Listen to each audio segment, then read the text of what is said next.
Kevin's input in my career, and I grew up on his books, and I hope he will provide additional resources to engage me and to put more value to encourage me to learn more about network. And thank you so much, Kevin.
Kevin's continuous release of different content.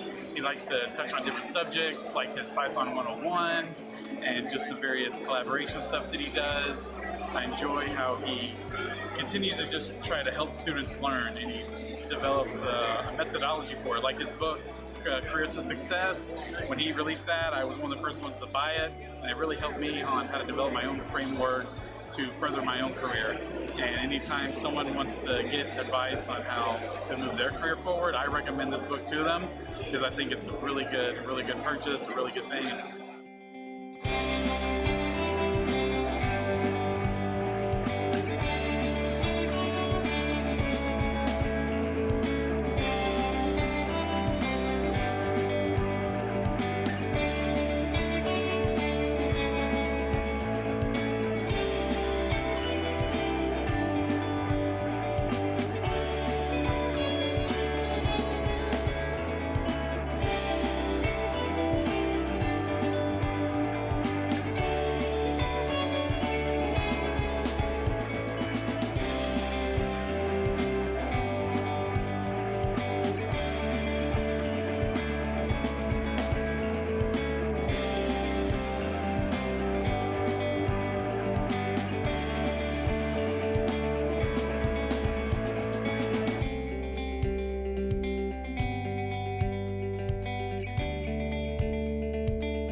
I've been doing or working with Cisco collaboration since 2007, and I was not really looking into any Cisco certification. I was just like a guy working day to day, and then as one of my friends introduced me to all the Kevin policy material and training program, then that kind of motivated me to try and attempt all this CCIE collaboration certification. And last year I took the first two exams for CCNA, and now it's like and then I passed both of them first time, and that was great. And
I started to follow Kevin Wallace probably about 7 years ago when I changed from the voice sector. I'm an old TDM voice guy, so a lot of his explanations just made sense to me. And because of that, I feel that I've just been drawn towards his style of teaching, which has been very beneficial to me.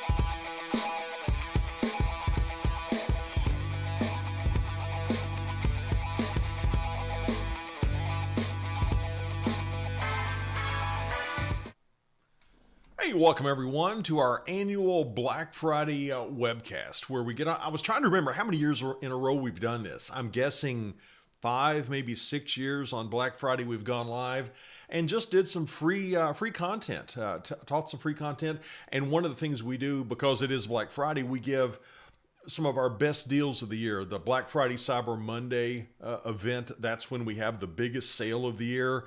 And I want to let you know about some of those today. And as always, if you're attending with us live, you're going to hear a few special things that that maybe some of our other attendees aren't going to hear if they're watching on replay. But anyway, it's great to have you with us. My name's Kevin Wallace, and today the topic on hand is how to get your hands dirty with Cisco Modeling Labs and Cisco Packet Tracer. Because whether we're going after our CCNA, our CCNP enterprise, we probably need some hands-on experience, don't we? So how can we get that? Well, we could go out to eBay and we could buy some live real gear and put that together in a home lab. And I've got nothing against that. I've done that. I've got a big rack of equipment.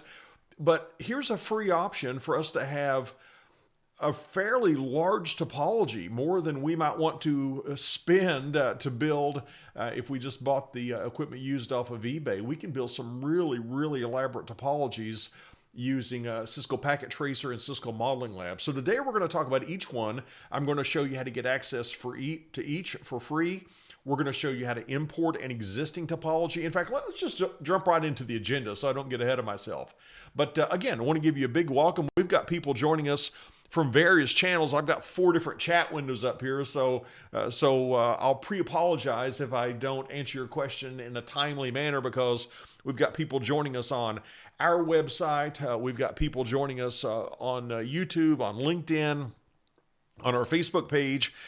We will have some Q&A breaks during the session, so if you wouldn't mind, hold your questions for me. You can feel free to chat amongst yourselves, but hold any questions you have for me until one of those break times, because otherwise I'm just going to be completely distracted looking over here to see what questions have come in. I did see something come in just a moment ago that I wanted to share with everybody. I think it was, Tracy. Tracy said, just passed the Encore and taking the NRC exam soon. Congratulations, Tracy. That is fantastic. So glad our training helped you out with that. And hopefully we can help you get that NRC certification passed as well. But here's what's on tap for today. We're going to give you kind of an overview of what today is all about. If you're wondering about time, it's going to be about 2 hours or so is my guess. We'll take questions, so it might be a little bit longer, it might be a little bit shorter, just kind of depending on the volume of questions. And our first topic is Cisco Packet Tracer. And I'm curious, how many of you right now that are with us live, I'll post this replay later, but if you're with us live, how many of you are using Cisco Packet Tracer on a fairly regular basis? Just chat in if you would, yes or no. Yes, you're a user of Packet Tracer or not. And we're going to be talking about how to get access to it for free. Cisco gives it away to us. No weirdness going on. They just let us have it for free. Thank you, Cisco. We'll talk about how to import an existing topology. In fact, this blew me away when I found this out. The new version of the CCNA exam, it requires that you know how to configure, or the blueprint says you need to know how to configure a Cisco wireless LAN controller. Well, how do you get access to one of those? Well, Cisco Packet Tracer now gives you access to a virtualized, or to, I guess we would say, a simulated Cisco wireless LAN controller. I'm going to show you how to do that today, and I'm going to give you a link to download a Packet Tracer file that's got my base topology already in it. So you can just play with it and set it up and practice for your CCNA. I think you'll enjoy that. We'll build a topology, we'll build a switch topology, and we'll do a spanning tree exercise. So there'll be some instruction on spanning tree coming up today. We'll take a look at connecting a couple of routers and setting up a routing protocol. And because Packet Tracer is an emulator, it is not, or I said that backwards, it's a simulator, not an emulator. That means it's not exactly running Cisco iOS. It really seems like it is, but because it's just simulating Cisco iOS, there's 1 or 2 things that don't work perfect, and that's okay. You just need to know about them, and I'll show you 1 or 2 of those things that you need to keep an eye out for.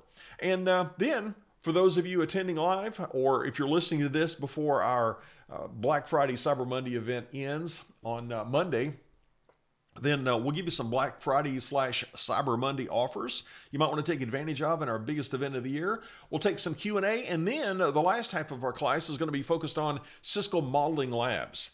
And that is an emulator. It's running actual Cisco iOS on a variety of platforms. And while you can purchase it, that's what I do. I purchased it for $200, and I get 1 year's of access for that, and I love it. I'm huge I'm a huge fan of Cisco Modeling Labs.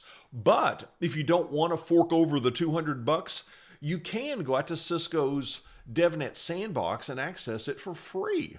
And you can reserve it in blocks of 4 hours at a time, and I'm going to show you how to do that. We're going to talk about how to import an existing topology, and I'll show you how to go get one of those that I've already created for you. And we'll build a topology from scratch. We're going to see how to connect through the application as well as your own terminal application. We'll do a basic router configuration.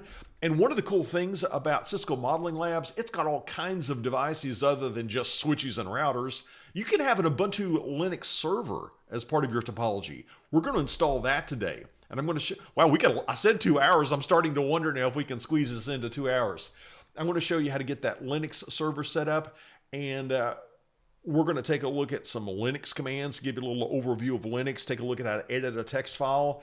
We'll talk about Python a little bit because Python comes pre-installed on that Linux server, and we're actually going to write a Python program. If you're a programmer, you know, what's that first program you write in just about any programming language?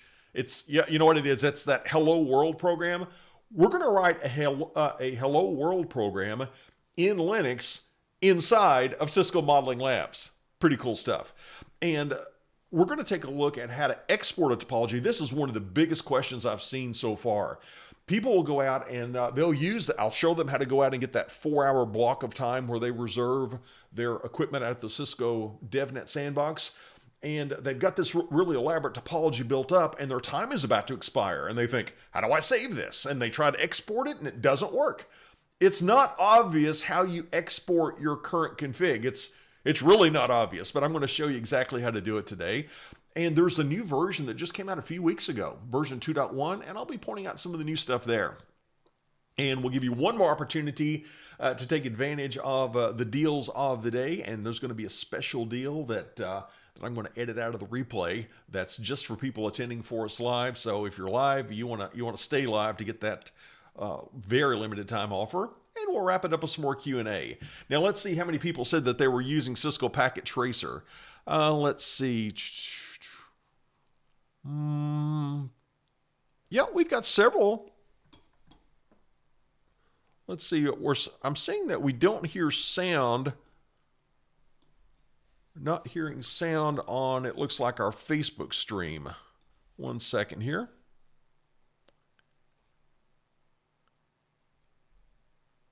Let's see. Let me just ask those people to please refresh, because we do have some people on Facebook that are hearing sound. So let's see. Some people use GNS. Yeah, there's EVE-NG, there's GNS3. But we could talk about a variety of things, but I'm going to talk about the two that Cisco offer today. Yeah, a lot of Packet Tracer fans out there. By the way, if you're brand new to me, if you kind of stumbled across this, you have no clue who I am, just a super quick bio. My name's Kevin Wallace, and I've got a couple of CCIAs, one in enterprise infrastructure, one in collaboration.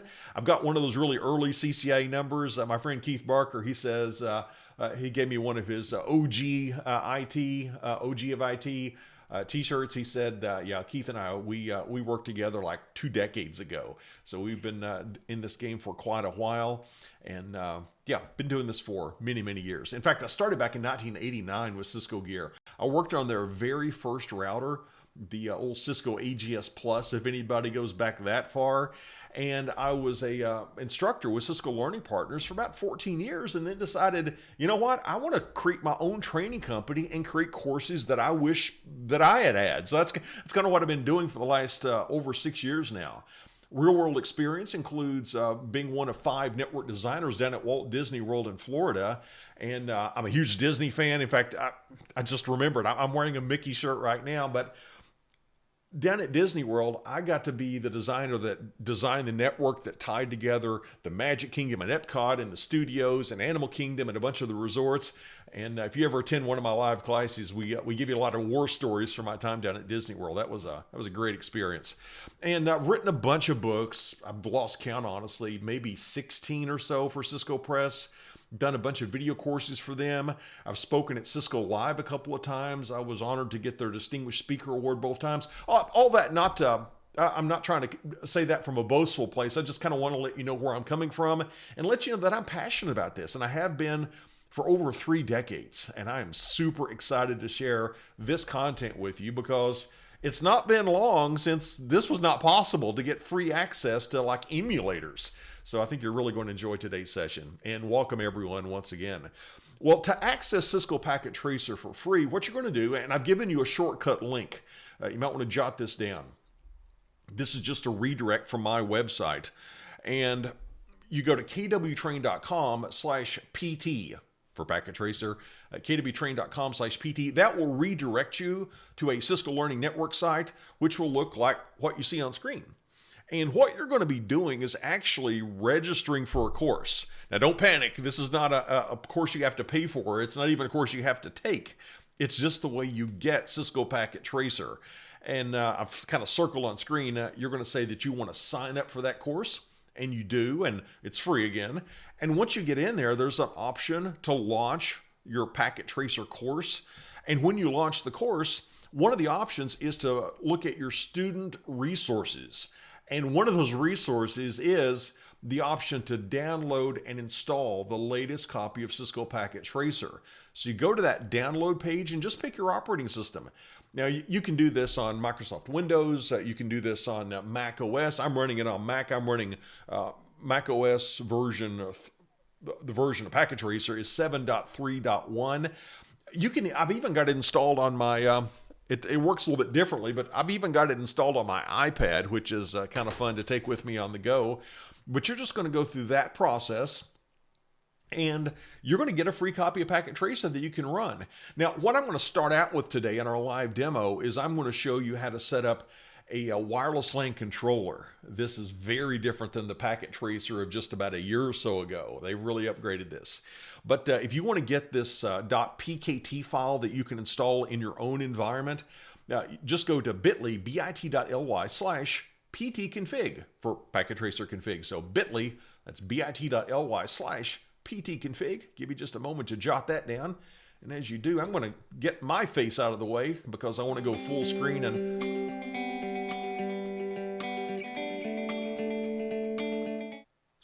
that was not what I meant to do. I want to go full screen so you can see all the little text on the screen. So I'll get my face off here. And if you've got that written down, let's go over to a copy of Packet Tracer that I've got running right now, shall we? Now, again, I'm running 7.3.1. I would recommend to update, especially if you're on Mac. I ran into a slight issue with the prior version, but 7.3.1, that's what I'm running right now. And let's take a look at that wireless LAN controller lab. So let's go open that up. I'll go into the File menu, and I will say Open, and I'm going to go to my desktop, and I got a folder there, WLC config. And here's our topology that we're going to be working with. I'm going to make this a little bit larger so we can see it better on screen. We can zoom in a little bit. But before I even talk about the different components on screen, notice the orange dots here. You know what that's representing? The spanning tree protocol state of this Cisco Catalyst switch. Because when you plug in devices into a port on a Cisco Catalyst switch, it wants to make sure you're not about to create some sort of a bridging loop. So it's going to go through the spanning tree protocol check, and we're going to actually teach you spanning tree protocol today if you're not familiar with it. But after about 30 seconds or so, not 50, we can talk about that later, it's 30, we're going to go active. And now we've got these green triangles to show that we are now active. So we got a switch in the middle. I've got a server over here that's acting as a DHCP server. It's also a web server. We're going to be doing our configuration from this PC, this admin PC. And we've got a wireless client. And I've got this wireless phone, like a smartphone, that we're going to be using to be our wireless client. Now, it's not happened yet because things are kind of still booting up in the background, but in a few moments, we're going to see lines, dashed lines going from this phone, the smartphone. Oh, it just happened as soon as I said it. I spoke it into existence. We're going to have lines going from the smartphone to the wireless access point. If we see those dashed lines like you do on screen right now, that means we do have a connection into the wireless network. And we're connecting, or we're going to go in and we're going to configure this wireless LAN controller over here, this Cisco wireless LAN controller. Because remember, you can run your wireless access points in a couple of modes. You can run them in autonomous mode, and that means that if you've got 5 different access points, you're going to be configuring those 5 different times. You're going to go to access point number 1, do a bunch of config. Go to access point number 2, do a bunch of config, and do that for every single access point and hope your configs match one another.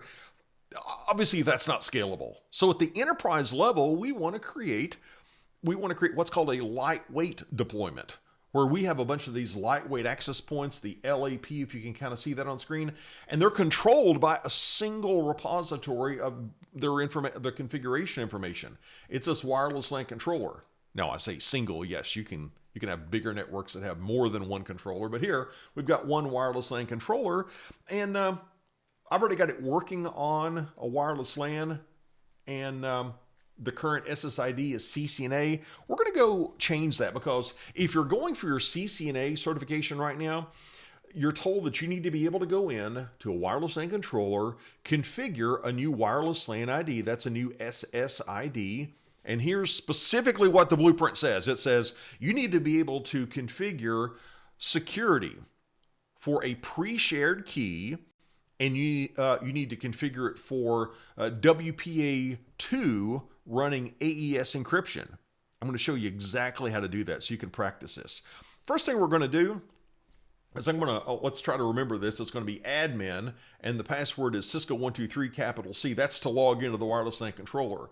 So I'm going to go to the PC, and I'm going to go to desktop, and we're pretending we're on this PC, and there's a web browser.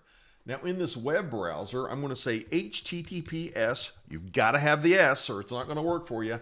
HTTPS://172.16.1.150. And I press enter. And notice it gives me a login to what appears to be a Cisco wireless LAN controller. This is a simulated environment, folks. This still blows me away. The username we said was admin. The password was Cisco123 capital C, CISCO123. And I'll say login. Give it a moment. Oh, there we go. Click the wrong login. And just like that, look at that. In a simulated environment, this blows me away, that we're sitting virtually at a Cisco wireless LAN controller configuration screen. Now, because it's emulated, I said that backwards again, because it's simulated and not emulated, not everything is going to work. Some features are going to be grayed out, you'll notice, but it's going to do what we need to do for the CCNA exam anyway. I'll give you my tip for the CCNP exam coming up in just a bit. But for the CCNA exam, what we want to do is we want to go into the wireless LANs tab, and notice I've already got one wireless LAN. Well, the blueprint says we need to be able to create our own. So under create new, this little drop down menu, I'm going to say, yeah, I want to create a new one, and I'll say go. And for the profile name, I'll just say KW Train, and that's going to be our wireless network name as well. Our SSID, and I'm going to say apply. So we just created a brand new wireless LAN. Now, please hear me on this. Take a note, circle it. This is where so many students get tripped up. They set everything up and say, I'm not getting my dashed lines between my wireless LAN controller, or rather my wireless access point and my wireless device. It's because they didn't check enabled. You gotta check enable, so careful with that one. So we check that enable checkbox. And the CCNA blueprint says we need to be focused on security. So we're going to go under security, and we're going to be setting up some layer 2 security. So we're going to say WPA plus WPA2. And WPA is not what we want to use, but if you want to use either one, that's what you got to select. But notice, I'm going to select just the WPA2 policy, not WPA. I'm going to use AES encryption. That's what we're told. You could use TKIP, by the way, but I'm going to say I don't want to use .1x. That's something you need for your CCNP Enterprise cert. We're going to use, for the CCNA, we're going to use a pre-shared key. We'll say enable, and let's put in a key. Let's come up with something that I can easily remember and type in. Oh, how about this one? Not recommending this for the real world. I'm going to type in super secret key. I hope that I typed that accurately. And we'll say apply. And it just tells us, yeah, if you've got clients, they'll be disconnected during this. That's what you would normally get. So I think we're good. Let's go back to our wireless LANs tab. And it says, yeah, I've got this SSID of KW Train. It's enabled. I'm using WPA2 with the pre-shared key. And we saw that specifically the way I was doing WPA2, the encryption that I was using was the advanced encryption standard. Now, let's go over to our smartphone and configure it to use this different SSID. Right now, it's using the CCNA SSID. So what we're going to do instead is we're going to switch over to, let's see, I have to remind myself, what did I call it? Yeah, I call it KW Train. So let's go over to our wireless device. I'll go under Config, Wireless 2. Now, here's the way we set this up. Under Interface, we select Wireless 0. For the SSID, I'm going to change that to KWTRAIN. And for the security, I'm going to say, it's already selected by default, it's WPA PSK for Wi-Fi Protected Access version 2, pre-shared key. That's already selected for me. Awesome. I'm going to update the passphrase to super secret key. And notice that there's no apply button here on screen. It's not like, okay, save this, apply it. Because as soon as I enter it, it's automatically applied. And I may have killed enough time just chatting with you here to make it work. Let's go back out. Oh, look at that. It's already working. So we've got those dash lines. So that's showing us that we were able to set up a new SSID and set up security for it. That's what you need to do or need to know how to do according to the CCNA blueprint. Something else you need for the CCNA and for your CCNP studies is a knowledge of spanning tree protocol. And I particularly like the way that Cisco Packet Tracer handles spanning tree protocol because like we saw earlier, we can see if a port is forwarding or blocking. Notice the green arrows here. We're going to go, let's just create a new topology.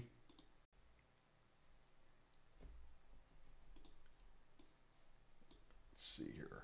I need to go full screen of that and we'll say new. No, I don't want to save this.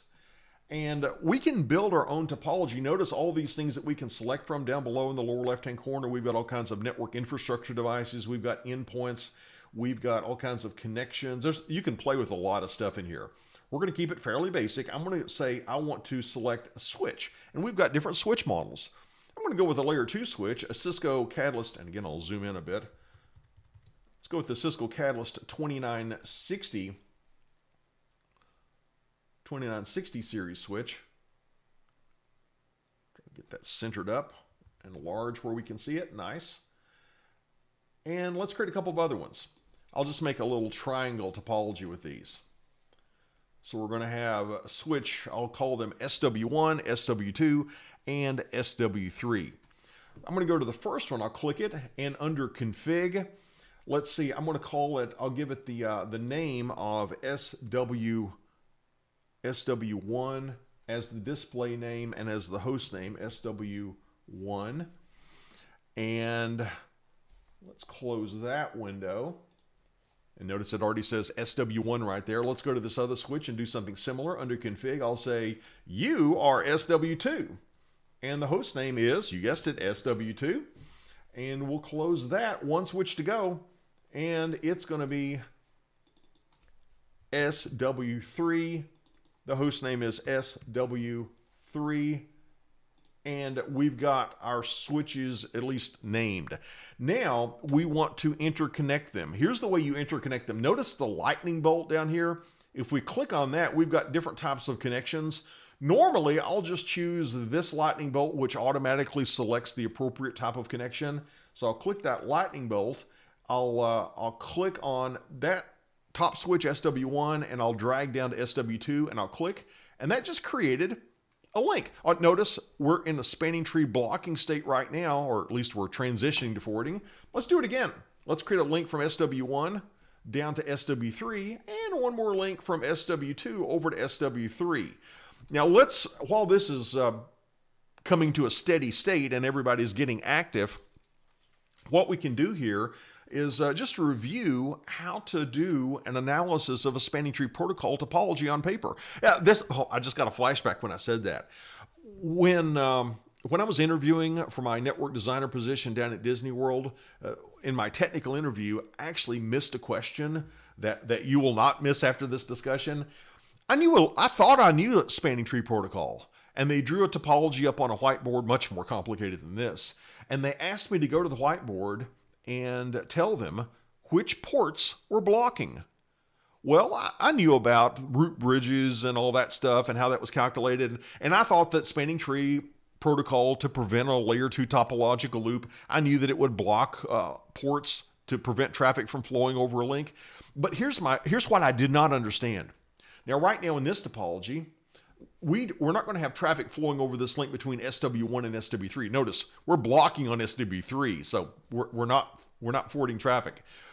What I didn't understand was I thought that if the link was not sending traffic, then both ends must be blocked. That's not true.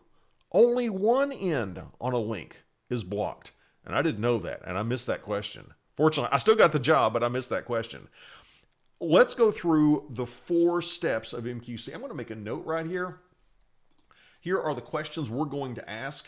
We're going to say, I'll just number these. We'll say, number 1, who is the root bridge? And we'll define that for you.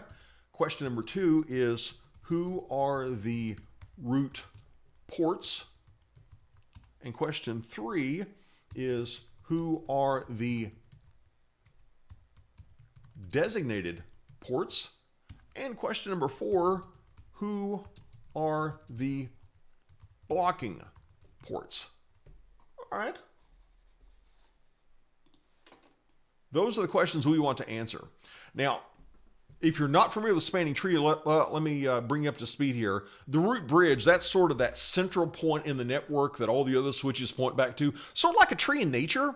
You've got the root system and all the nutrients and everything kind of sprouts from the root system. Same thing here. All of the other switches are pointing back to the root as their best path so that they don't have this loop which causes some really ugly side effects. But the root bridge is going to be the bridge, here for your notes, it's going to be the bridge that has the lowest bid, the lowest bridge ID.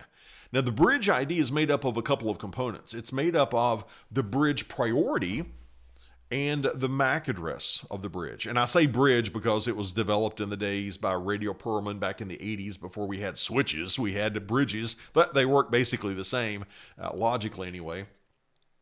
But we're going to say which switch has the lowest bridge priority. And I'm not going to change them, so they're going to be the default of 32.768. So it's a tie. What's the tiebreaker? The MAC address is the tiebreaker. So we're going to take a look at the MAC addresses of these switches, and whoever has the lowest MAC address, that's going to be our root. So check this out. Let's go into switch 1, and I'll go into my CLI, my command line interface, and I'm going to give this command. I'm going to say show spanning -tree. And it shows me my bridge ID. And here's my MAC address right there. So I'm going to copy that. It also shows me the MAC address of the root, and it's not us. So we know we're not the root. But I'm going to say, okay, for switch 1, I'll say the MAC is, and I'll just paste that in. So there's the MAC address for switch 1. Let's go to the same thing for switches 2 and 3, and then I want you to tell me who the root is. So let's go into switch 2, and just very quickly I'll do the same thing. Let's go to the CLI, and I'll say show spanning -tree. Oh, it says, well, this kind of gave it away, didn't it? This bridge is the root, it says, because notice the MAC address, it matches there. So I'm going to copy that. Let's go back to our topology. I'll create another note, and I'll say the MAC here is that. Now let's go get the MAC for switch 3. We'll go to the CLI again. And I'll say show spanning hyphen tree. Let's copy its MAC address. And we'll complete our documentation here. We'll say MAC is that. Now, is that, we saw in the output, it kind of gave it away. I was going to ask you about it, but we were told that switch 2, SW2, that was the root. Well, if the bridge priorities are truly equal, 32.768 is the default, it's going to be the lowest MAC address. So this one starts with the 00016. This one starts with 0001C. Yeah, this is hex. 6 is less than C, so switch 2 has a lower MAC address than switch 1. The next one starts with the 006. Oh, already 006. Yeah, we're 000 here. So yeah, obviously, I hope you would agree that that this is the root. Now, I want to get your help with the in the live audience. I want to get your help with some of the others. Let me define a root port for you. A root port is the port, and only one port, on a non-root bridge. So the root bridge is not going to have any root ports. It's the port on a non-root bridge that's closest to the root in terms of cost. Cost is a function of bandwidth. And by default, if we're using these gig links, they're going to have a cost of 4. In fact, let me take you back over here and we'll see that. Oh, wait a minute. Are we using, it looks like we're using fast Ethernet, not gigs. Okay, forget what I said. We're going to use fast Ethernet. They have a cost of 19. They were a little bit slower. So every link's going to have a cost of 19. So I'll do the first one for you. The first one is going to be, I guess I should label our root, shouldn't I? I'll say,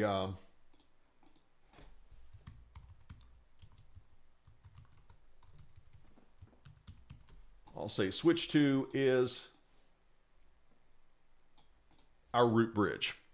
Now, there are no root ports on the root bridge. It's the port on every non-root bridge that's closest to the root in terms of cost. So let's go to switch SW1. We'll do this one together.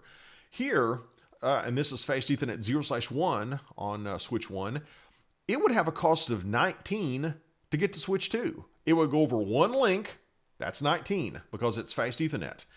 If it went to switch 3 and then over to switch 2, that would be a cost of 19 just to get to switch 3, and it would be an additional cost of 19 to get to switch 2. That's 19 plus 19. That'd be a cost of 38. Yeah, obviously, it's going to be shorter, and I'll label this. It's going to be more efficient to go out of fast Ethernet 0/1. So that's the root port for switch 1. Now, for switch 3, you tell me, is it fast Ethernet 0/2 that goes over to switch 2, or is it fast Ethernet 0/1? Whoop, didn't mean to disconnect that. Fast Ethernet 0/1, that's going to go up to, it's going to go up to switch 1. You tell me in the live audience. Go ahead and chat in. Is it FA 0/2 or FA 0/1? What do you think?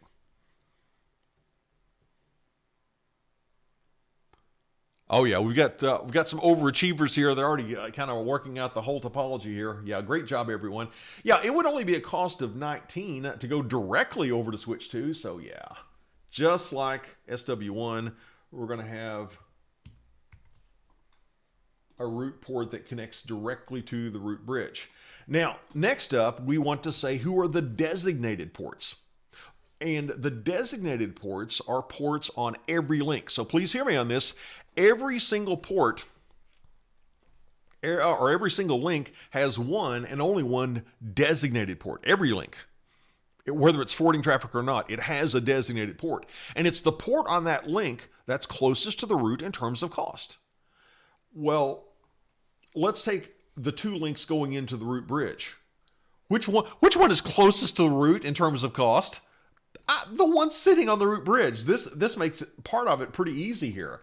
I'm going to say this is a root port, or excuse me, a designated port. I'll say DP for designated port. And it's going to be both of our ports on the root bridge are going to be designated ports because we don't get closer to the root than actually being on the root. But what about the link between SW1 and SW3? Huh. Well, if I were sitting on this end, if I were sitting on SW1, what's my cost of the route? 19. If I'm sitting on the other end, I'm sitting on SW3, what's my cost of the route? 19. What's the tiebreaker? The lowest, we're going to say, let's look at the two ends of this link, switch 1 and switch 3. Who has the lowest bid? Who has the lowest bridge ID? And is it 000 or 006? Yeah, switch 1 is going to have the lowest bridge ID because it's got the lowest MAC address and the priorities are equal. So that means this end is going to be a designated port. And the final question is who's blocking? And who's blocking, assuming the ports aren't administratively shut down, it's going to be whoever's left. And the only port that's left is this port off of gigabit, or rather off of switch 3. And you see what Packet Tracer did for us? It let us already visualize that. You see what it did? It showed us that this was orange. It showed that it was blocking. That's pretty cool. Oh, and if we actually want to see some packets in action, we've got a simulation button down at the bottom, and I want to say play, and you can actually see what messages are being sent between these switches. You can see when Spanning Tree sends like a bridge protocol data unit. It helps you really visualize some things. Now this is just Spanning Tree. On a routed topology, it's really cool because you can see things like Cisco Discovery Protocol, your OSPF hello messages. You can see your actual user traffic. Pretty cool stuff. In fact, well, I'll save that for Cisco Modeling Labs. But yeah, a really big fan of the simulator option. But that is a look at how we can use Cisco Packet Tracer. Again, if you want to go out and get that file that I began with, I'll write it for you here on the screen one more time. It was bit.ly/pt config. And that's going to let you download a .pkt file that will have that topology where we worked on the wireless LAN controller. So that, my friends, that is a look at Cisco Packet Tracer. And I know we've got a lot of Packet Tracer fans in the audience here. And I do want to take some questions. You just saw a preview of Cisco Modeling Labs there. But I do want to take some questions after we've completed this demo. Oh, I promised you something else. I forgot. I said, if you're going for your CCNA, because now things aren't just route switch focused, they're enterprise focused. And there are a lot of other technologies, like wireless is a big one. There's wireless. There is security. There's programmability. Cloud. There's a lot more than just route switch. And one of the big things that there's a much larger emphasis on at both the CCNA and the CCNP level is wireless. What if you want to practice some more advanced wireless things that would not be supported in Cisco Packet Tracer? Well, I kind of stumbled upon this, and I think you're going to love it if you're going for your CCNP, because this is Cisco gives us a 60-day evaluation. So you're not going to use this in production because it expires, but they give us a 60-day evaluation of a virtual wireless LAN controller. And I mean, it's like a full-featured wireless LAN controller. It supports something like 3,000 access points. It's amazing. And you got a 60-day eval. You've got to have a Cisco login, cisco.com login, which are free. To my knowledge, you don't have to have any special permission with your login. You don't have to have a SmartNet contract or anything. So I've given you a link to direct you to that page. It's bit.ly/WLC download. Now, please hear me on this. You're going to see a lot of things to download. And before you can see what you're allowed to download, you've got to log in. So you must log in at this point. And once you log in, you're going to see that there's only one thing that you can download, and I've highlighted it for you here on screen. It's the Cisco Wireless LAN large-scale virtual controller. And it says it's got a 60-day license. It's an ISO file, so you're going to install this in your... I've personally got it installed in ESXi, running on a server that I use for a bunch of images, a bunch of virtual machines. I've also installed it on VMware Fusion running on Mac OS, which now is free for personal use. VMware Fusion is, which is kind of cool. When you're setting it up, you're thinking, okay, what operating system should I set? How many processors and all that?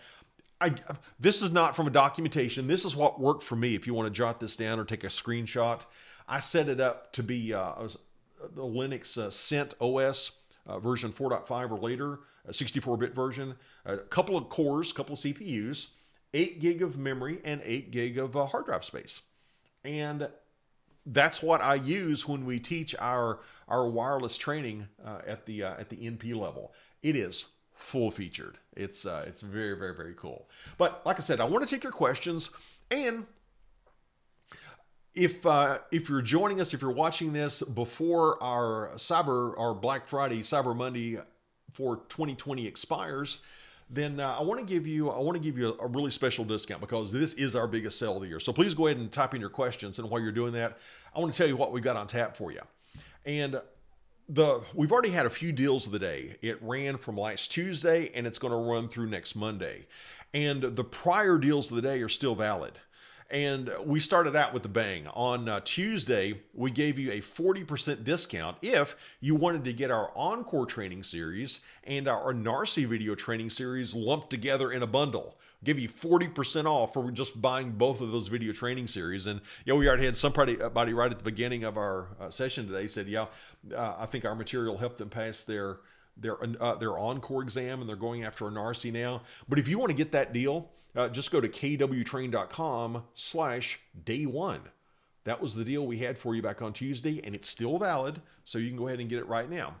On Wednesday, one of my passions is collaboration, and for the next 3 months, I'm going to have this done in February. But for about the next 3 months, almost my entire focus is going to be on finishing this course. I've already started the CO Core course, the collaboration course, and I know a lot of people want to go ahead and get started now, even before I'm done. So we've come up with a pre-release version. It's not done. Please hear me on that. It's not done, but I've got a bunch of videos already to go that you can watch now.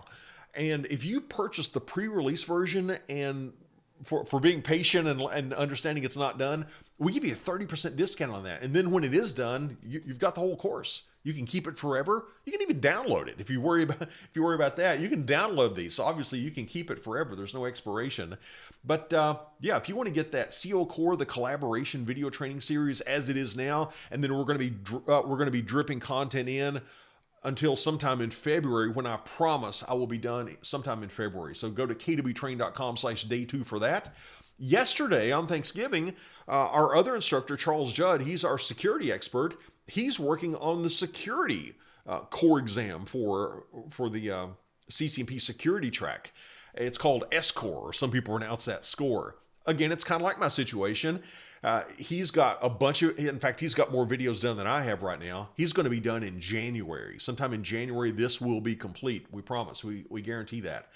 And if you want to get it today and already start watching that content, cool. We'll give you 30% discount to do that.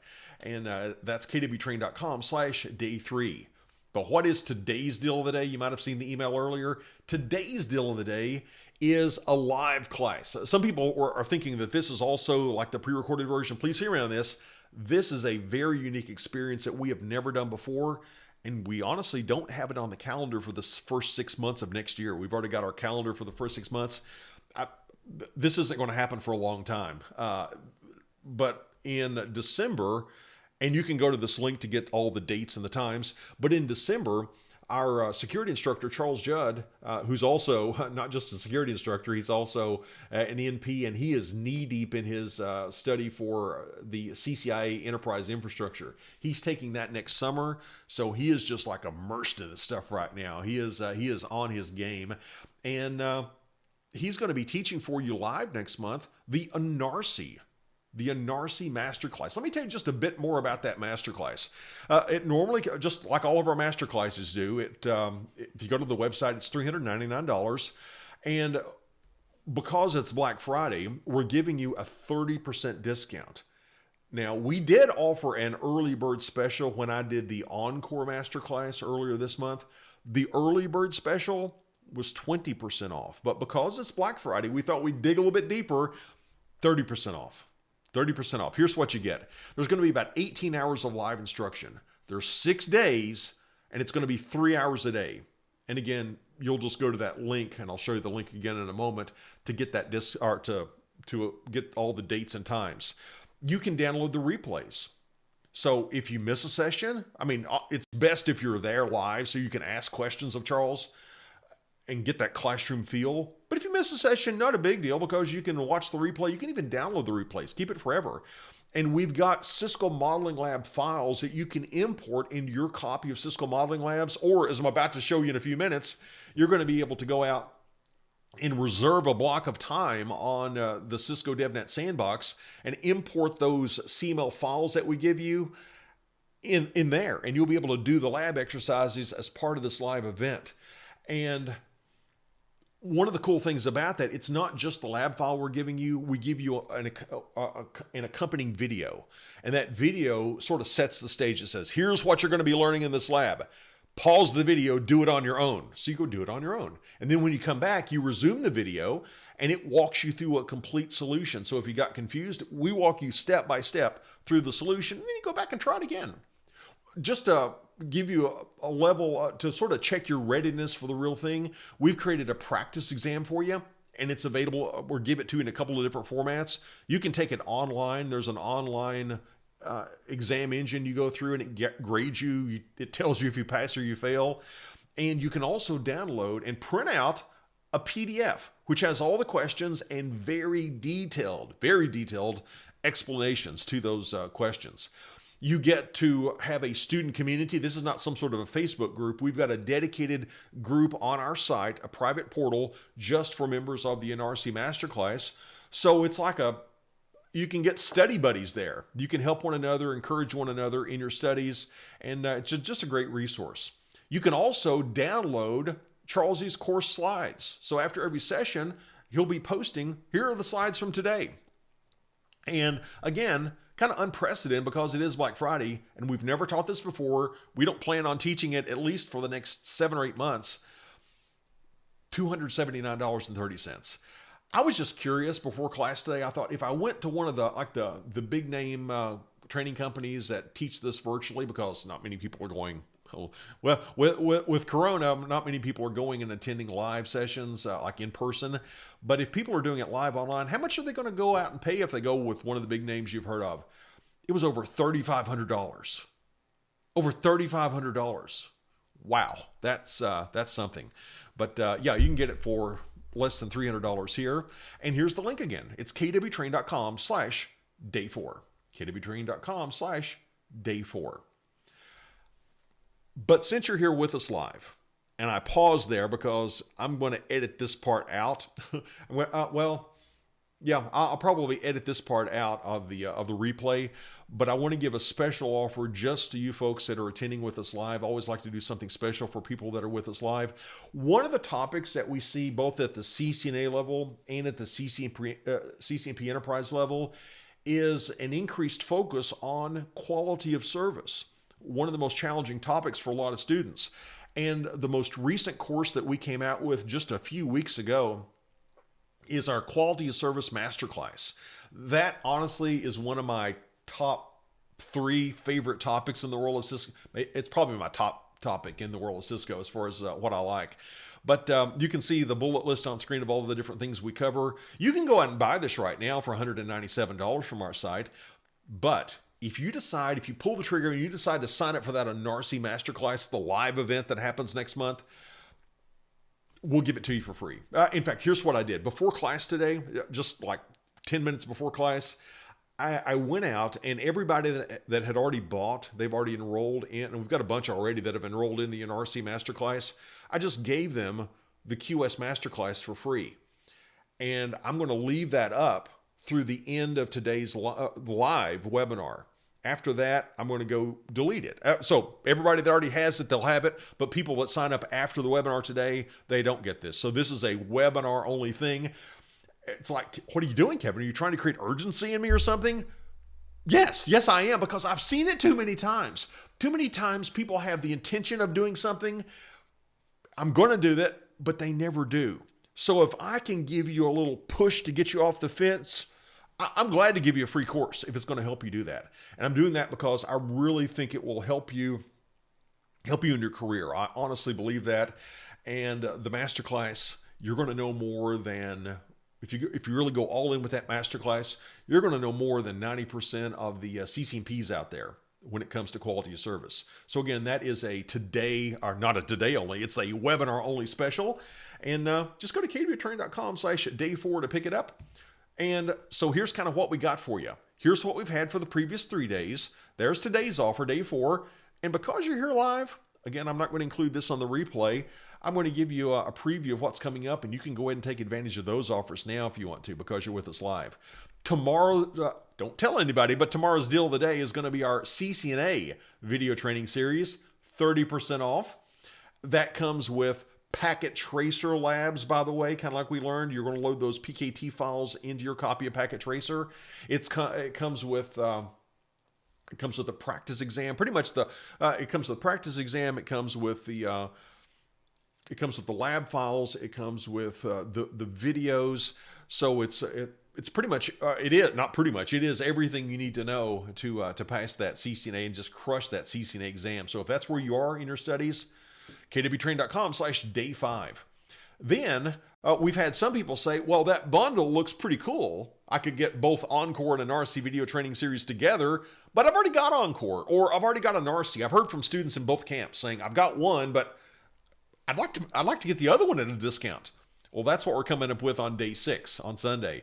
We're going to say, go to kwtraining.com/day6, and you can pick. You can buy an individual Encore or an individual NARC video training series. Now, these aren't live. These are our packaged, watch it as you want to video training series.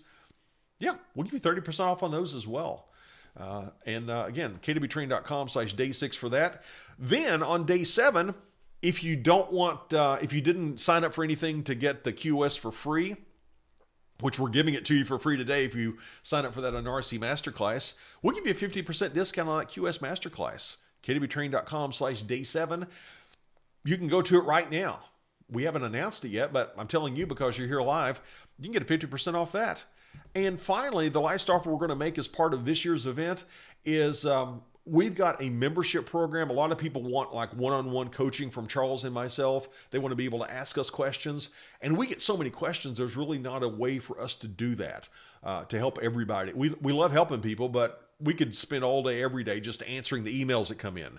So we decided here is a way for us to give some personal coaching. We go live with you once a month, either Charles or myself, and we teach you some hot topic in IT, or we talk about your career development, or we give you just some best practices for advancing in your career, study strategies, things around that. We take a lot of requests from the students to say, hey, what do you want to talk about next month? And not only do you get to attend that live session once a month, you get a replay of it. You get to work one-on-one with Charles and myself. And this is the reason the price is about to go up, you get a replay of every previous session. We started this back in February, so you're going to get February, March, April. You're going to get all those prior sessions. And the longer we have this going, the bigger that library is, so we have to keep bumping the price up. So on Tuesday, that price goes up from $44 a month to, I haven't decided yet. It's going to go up.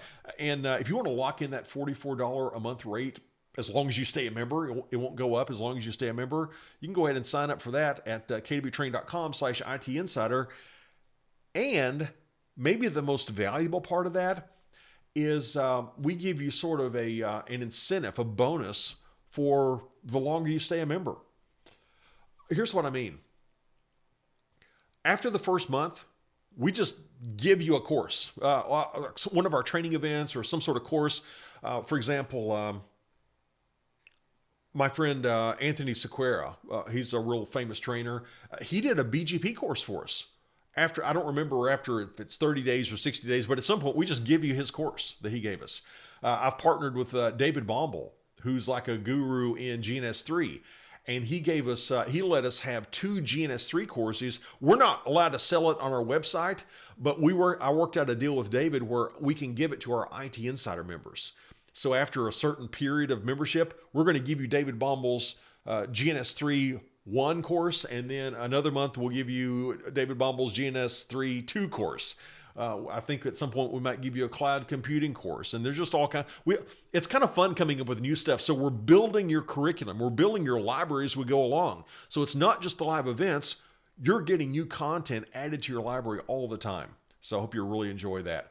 But that's what we got for you. This is probably the biggest, most diverse selection of products and discounts that we've ever had on one of these events, and it was because of Cisco's big change last year. Actually, it happened this year, didn't they? On February the 24th of this year, pretty much everything changed. Thanos snapped his fingers, and all the previous certs pretty much went away, and we got the new certs. So we've been just cranking out the new content, and now you can get it at a discounted rate. So while you're doing that, let's take a look at some questions that came in. Let's see. Can an existing IT insider get this special price? If you're an existing IT insider, you are not paying more than $44 a month. When we first offered it, I think it came in. I think we started at maybe, I don't remember. It was like 27 or something. But the bigger that library gets, the more content you get when you sign up. So yeah, if you're already an IT insider, then you don't. You're already locked in. Don't worry about it. You're all set. Let's see. Question says, please, I'm not understanding the training CCNA is full cost of training. Oh, for the CCNA, if you sign up for that CCNA course for the 200-301 exam, you get our video training series. That's just me. I'm going to be teaching you every topic on the CCNA curriculum. And it's, I'm trying to think how long it runs. I think it's about 17 or 18 hours total. You can download packet tracer PKT files for your labs. You're going to get videos that walk you through those labs. You're going to get a practice exam that you can take online and get graded. You'll be able to download that practice exam in a PDF format and print it out. And I've written very detailed explanations. These are not brain dumps. I'm totally against brain dumps. These are questions based on the blueprint that I personally wrote, and I give you extremely detailed explanations for that. We have had so many success stories of people that have taken this training and just crushed their CCNA exam. It's everything you need to know to pass your CCNA exam. Let's see. Let's take a look over here. Some of our others. Let me do a little refresh here, because we've got so many people watching from so many different platforms. Trying to jump around. Let's share the love. Let's see. Check out the comments on LinkedIn here. See what you guys are saying.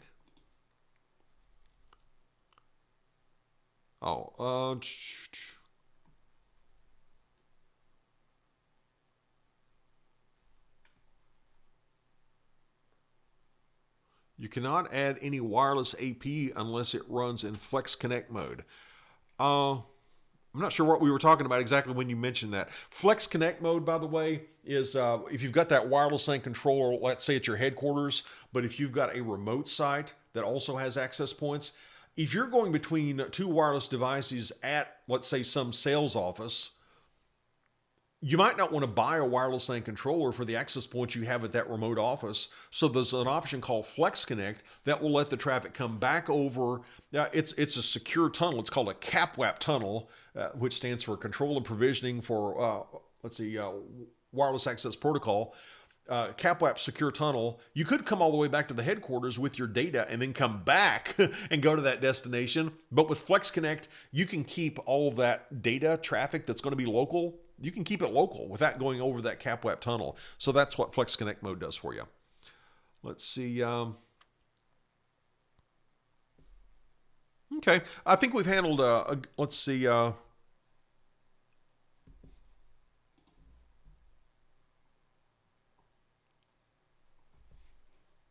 see. All right. I think we've handled most of the questions now.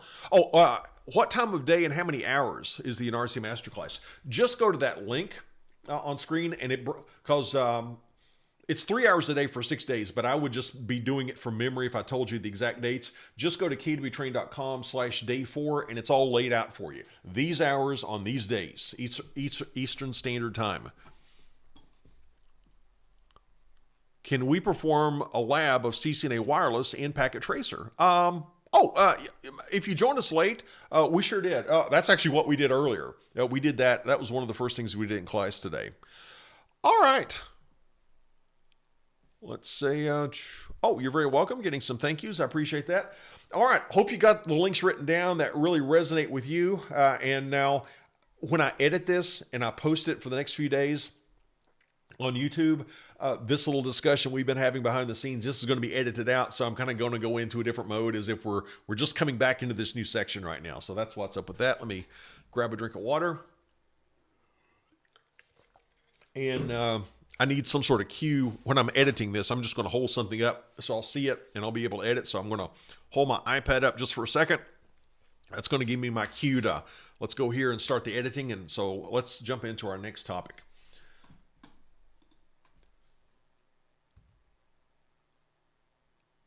All right, now that we've taken a look at some student questions there behind the scenes, let's get into our next big topic, and that is Cisco Modeling Labs, or CML. Specifically, CML Personal Edition. There is an Enterprise Edition, but Personal Edition, that's what most certification candidates are going after.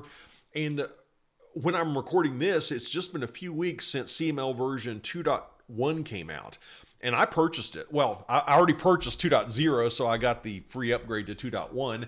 But it's about $200, and I think it's well worth it.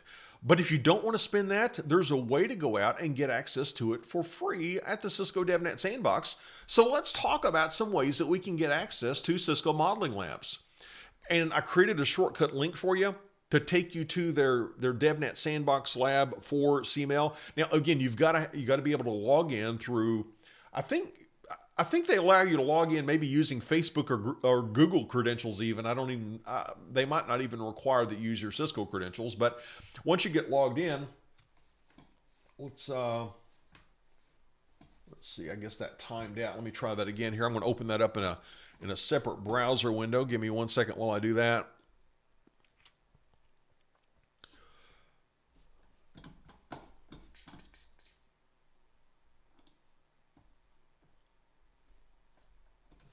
One second, folks. I had it all up before class and then it timed out on me.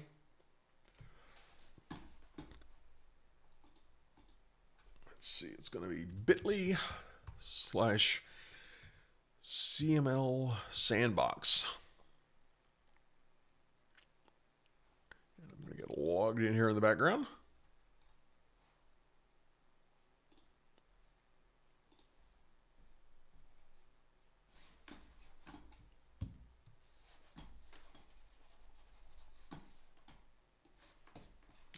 All right, and here's what it looks like.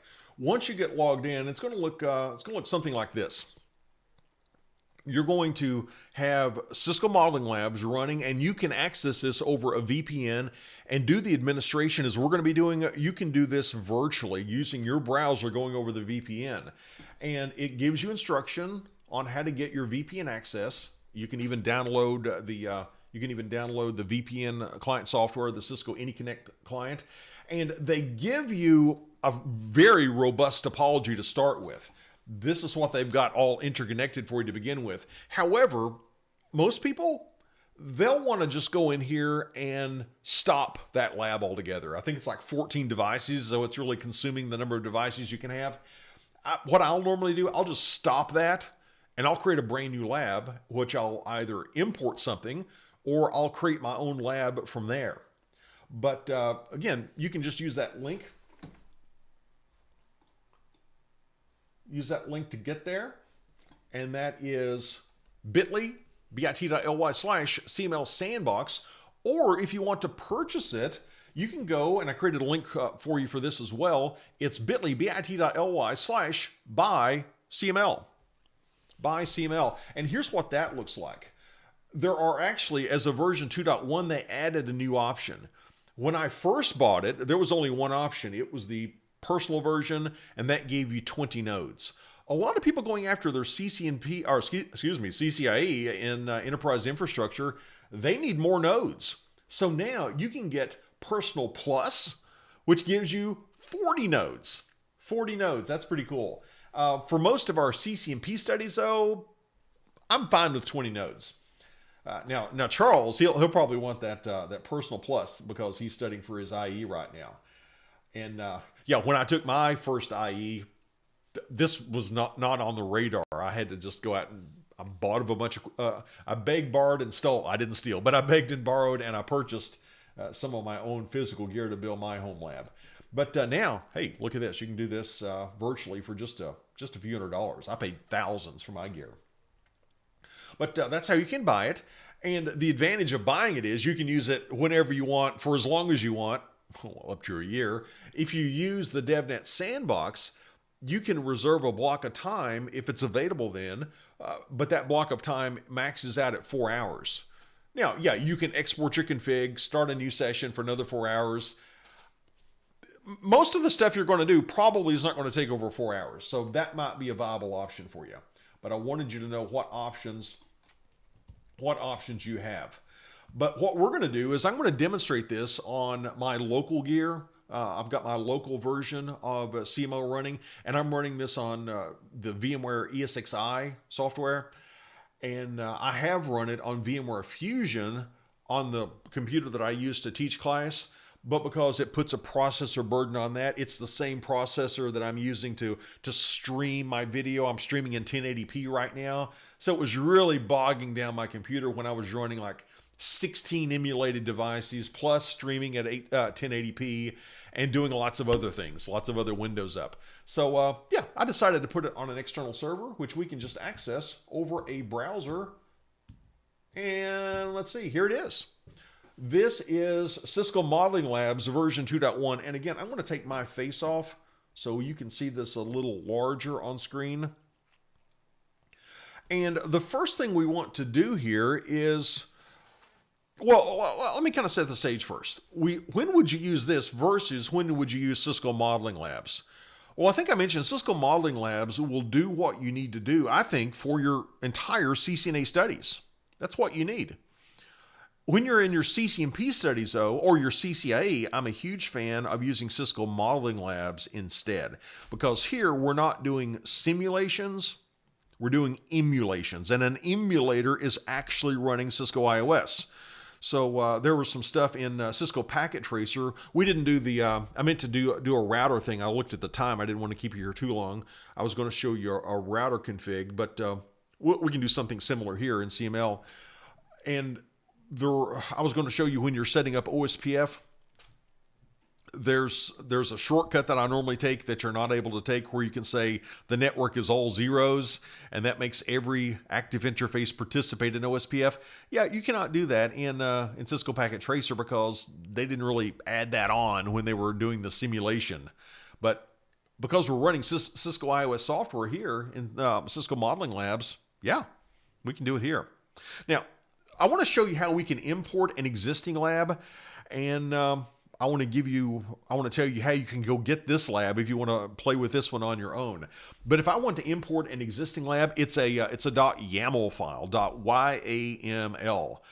If you've worked with Ansible as a software deployment tool, that also uses YAML. YAML stands for YAML ain't markup language. Besides the grammatical issues there, I just think that's a weird thing to call it. YAML ain't markup language. That's what YAML literally stands for. I had trouble believing that for a long time, but I've checked source after source. That's really what it stands for. But here's how we do that. I'm going to go up and I'm going to say, actually, not from my browser. I'm going to say import. There's an import button here. And I'm going to say, yeah, I want to import. And I'm going to pick this OSPF troubleshooting.yaml file that you see. Now, if you want to get this file for yourself, here's what you can do. Write this down. I don't have a link for you, but write this down if you would. I want you to go out to YouTube. It's on my YouTube channel. Just go out to YouTube and search. Do a search on YouTube for Kevin Wallace OSPF troubleshooting. Kevin Wallace OSPF troubleshooting. And there'll be a video that you'll find that I did where I'm doing a troubleshooting lab on Cisco Modeling Labs for OSPF. And in the description of that video, there's a link to download this, what I'm about to download. So you can go get this OSPF troubleshooting.yaml file. Just go to that YouTube link, look in the description, and there's a link for you to download this. Now I'm going to say, yeah, I want to import that. And it says, all right, we've imported it. Let's go to the lab. So here we are at that lab. It's got, looks like we've got a couple of switches. We've got a couple of, we've got 3 routers. We can zoom in a little bit. But there's the topology that we have. Now, it's not currently running. Here's one way we can start this. Under the Simulate tab, I can say, Start Lab. And notice we'll get, it almost looks like the little recycle symbol. I don't know if you can see it here, but it's like a little spinning arrows. When these devices have booted up, then we'll be able to see that, yeah, they're up because there'll be a green dot next to them right there.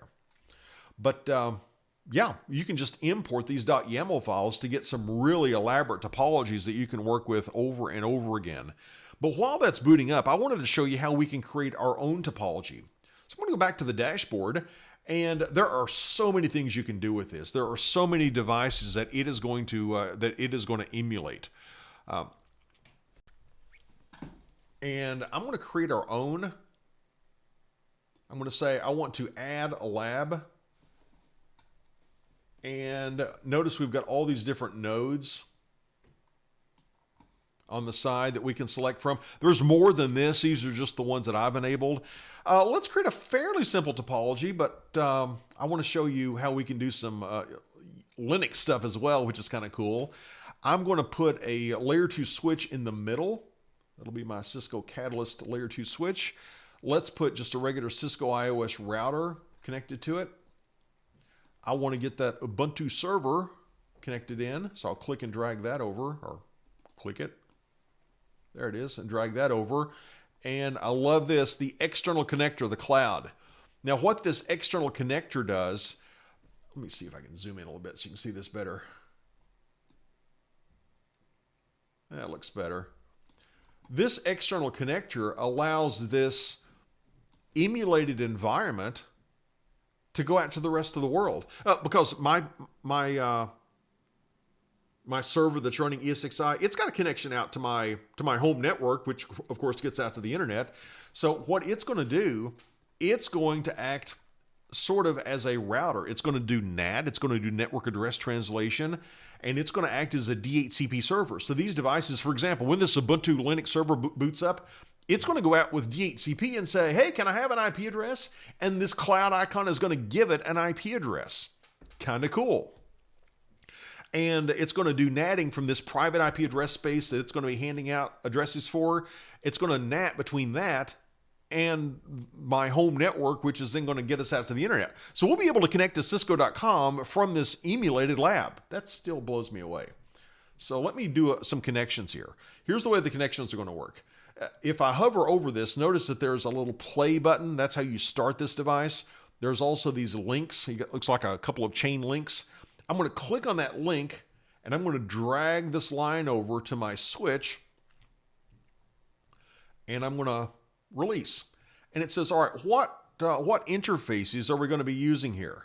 Well, I'll use gigabit 0/0 on my router and 0/0 on my switch. I'll just say, all right, let's create that link. Let's create a link between our Ubuntu server and our switch. And I'll just take the default ports that it suggests. And now I'll go from my switch out to that external connector cloud that's going to get me out to the rest of the world.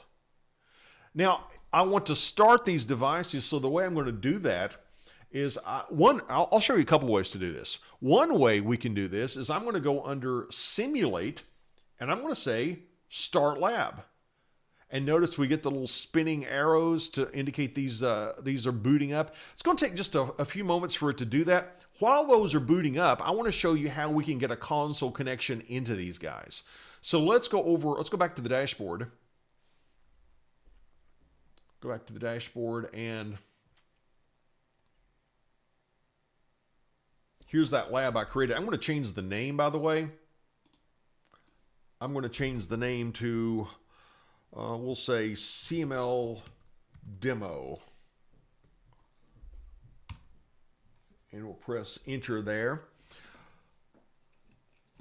But let me show you how to get connected to one of these OSPF devices that we've already got booted up.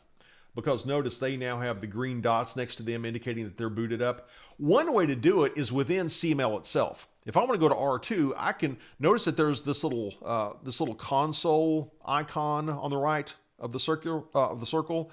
If I click on that, it gives me an option down below, and I can click and drag to make the screen larger. It says click this to open the console. So now I'm sitting at the console of router R2 with its configuration. I can do a show IP OSPF neighbor command, and I don't have neighbors. That's a problem, and that's what you're going to be troubleshooting in that lab if you go check out that YouTube video and download that file. But the point is, this is one way of getting console access.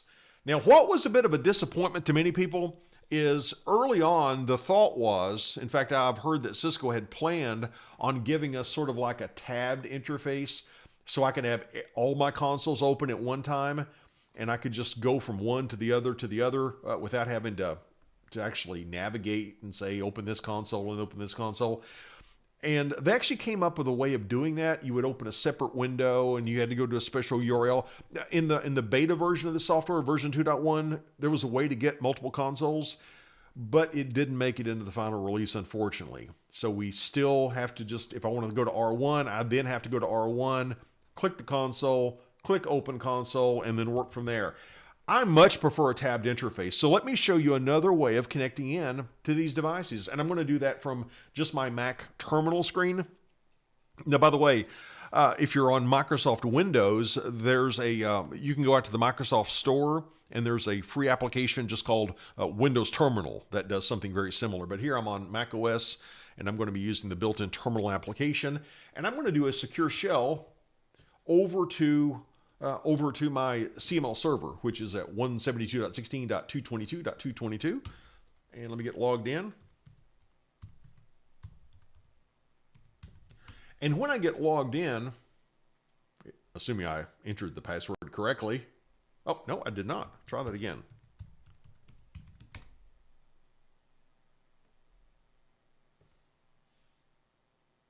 Now that's curious. Let me be very careful in my typing here.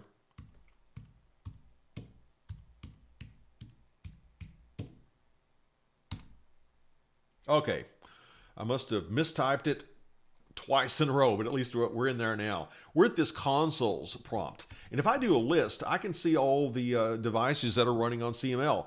The CML demo that we just created and booted up, we see those here. This OSPF troubleshooting, we see those here.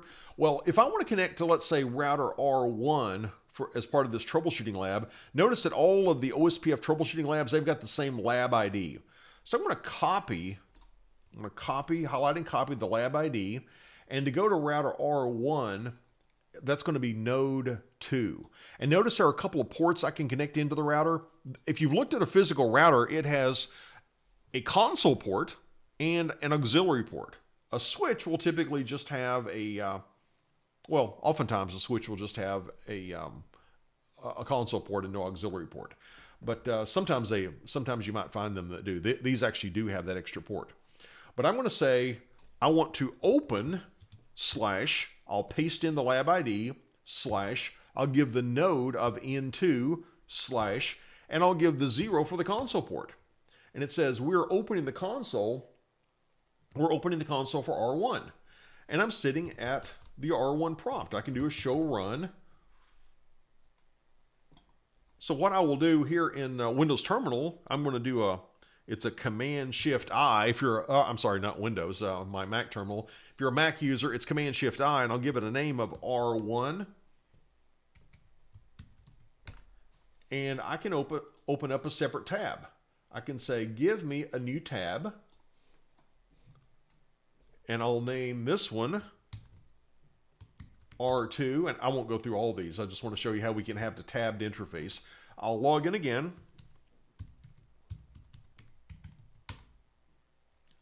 typed it accurately that time. That's great. And I'm going to say open, and I'll paste in the lab ID. This time I'm going to go for node 3, that's R2.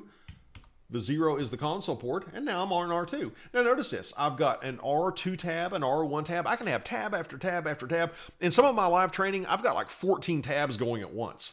So I personally am a big fan of using this interface as opposed to the one at a time interface that we have here. Now let's go see if our topology has booted up yet. Let's go back to the dashboard, and let's see if we're good to go on our CML demo topology. Let's click into it. Does everybody have a green dot? I think they do. Let me zoom in here so we can see it better. Everybody has green dots. Let's do this. Let's go to R1. Let's call this, here's how you change the name, by the way. Let's click on the router, and we're going to just change the node name to R1 and press enter, and that changes the node name. I'm going to call this Ubuntu server. Let's click on that.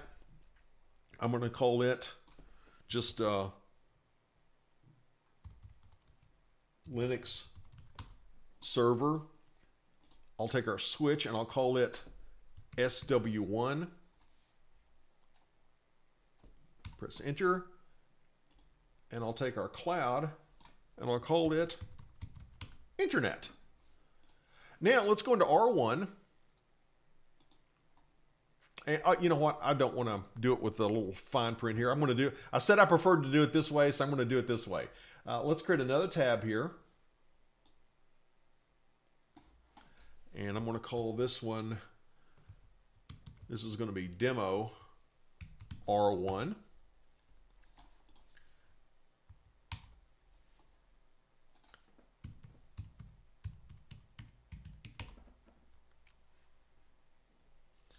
Let's do a list. We're going to have a different lab ID this time. Let's see, this is going to be my iOS V router. I'm going to copy paste the lab ID. It's going to be node 1, console port. No, I don't want to enter the initial configuration dialog. That's going to take a moment to boot up. So I'm going to create another tab. And for this one, I'll just name it Linux. And let's get connected here.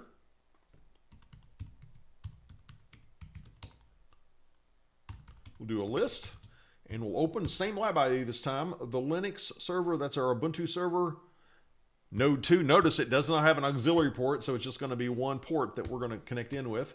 And here's the login. Yeah, if you play with this, the default username and password is Ubuntu. Password is Cisco. And we're logged in. How cool is that? Now let's do a little configuration on our router if it's already up and ready to go. It's close. There we go. Here's some things I like to do on a new router config. I'll just give you some of my own best practices while we're talking about it. I like to go into my console line. I'll say line console, and if I'm going to be secure shelling into this, I might do it for my VTY lines as well. But here's one of my favorite commands. I like to say logging synchronous. Logging synchronous. What does this do? Have you ever been typing a command and some syslog message just rudely pops up on your screen and says, this event happened, and it pops up right in the middle of what you're typing in. It just totally messes up what you're trying to enter, and you're like, where did I leave off? If you say logging synchronous, if you do get rudely interrupted by one of those syslog messages that pop up on your screen, it's going to take whatever you've already typed, and it's going to nicely place it on the next line, so you can just resume typing. It doesn't interrupt you, so big fan of that one. I also like to say exec timeout. Now, I do this just for a lab environment. Hear me on that one. But for a lab environment, I would recommend doing this. Exec timeout 00. That means we're not going to time out. Now, let's go back to global configuration mode. And if I'm not going to be using a DNS server, I would say no IP domain lookup. That is very handy if you're not using a DNS server, because if you mistype some sort of a Cisco iOS command, it's going to waste a bunch of time saying, all right, looking up show spelled incorrectly, because it thinks you're trying to type in a Cisco iOS command, or Thinks you're trying to type in a DNS name when you're just mistyped a iOS command. So by saying no IP domain lookup, it won't do that. In this example, I actually do want to do a domain lookup, so I'm not going to say that. In fact, I'm going to say my name server, IP name server, we'll use one of Google's freely available servers of 8.8.8.8. And I'm going to go into, let's change the host name. I'll say the host name is R1. And I'll say my IP address. Actually, no, let's go into gigabit 0/0. That's the interface that we're using to connect into the switch. I want to use DHCP because that cloud icon, it's going to give me IP address via DHCP, which is pretty cool. I'm going to say IP address DHCP. And I'm going to do a no shutdown to administratively bring that up. Let's wait about 10 seconds here, and we should see that we get magically assigned an IP address. Let's see if that works out for us. Give it just a few more seconds.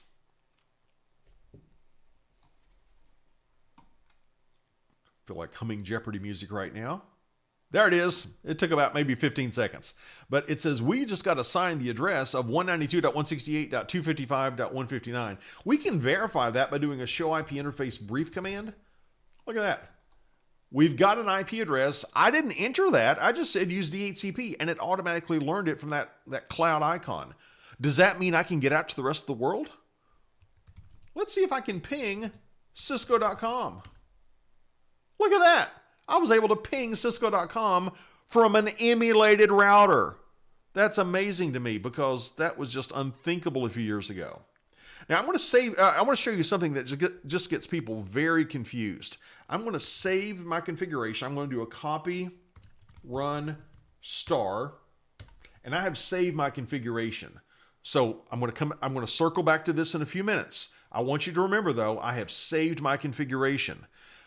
But I want to do some more configuration before I show you the issue that we're going to fix. I want to go over to my Linux server now. And how many people have worked with Linux here in the live audience? Just give me kind of a yes or a no, or maybe a little bit. Or maybe you can say, yeah, I'm an expert in Linux. Where do we stand on Linux?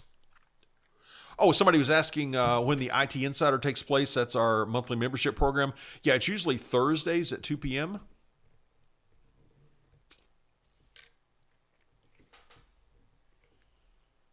Let's see. Okay, we've got a variety of Linux experience joining us today.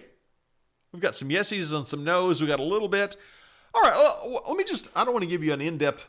See, this used to be my jam. For years back in the early 90s, I just lived and breathed Unix, the predecessor to Linux, and I love this stuff. But let me just give you a few handy commands. For example, if you're familiar with MS-DOS, and that's kind of getting a lot of people are not knowing how to use that any longer either. But in MS-DOS, if you wanted to see what directory you were in, you would say something like CD, and it would tell you. But here I'm going to do a PWD. That's present working directory. I'm in the /home/Ubuntu directory. And if I want to make a directory, I can say mkdir, and let's just call it Kevin. If I want to see what files or directories I have, I can do an ls. I like to add the -l qualifier to make it to give me some additional information. I've got this thing called Kevin, and you see this D right there? That means it's a directory, and I can go into that directory. I can say cd Kevin ls. There's nothing here, but my present working directory is now home Ubuntu Kevin. I can do a cd ... to get back up to that parent directory. And then if I want to remove that directory, I can say rmdir Kevin. And that removes it, and we see now it is gone. Let's create a text file. There are different ways, there are different editors you can use to create a text file. I'm a little bit old school on this. I like to use the VI editor that's been around for decades. I'm going to say VI text file.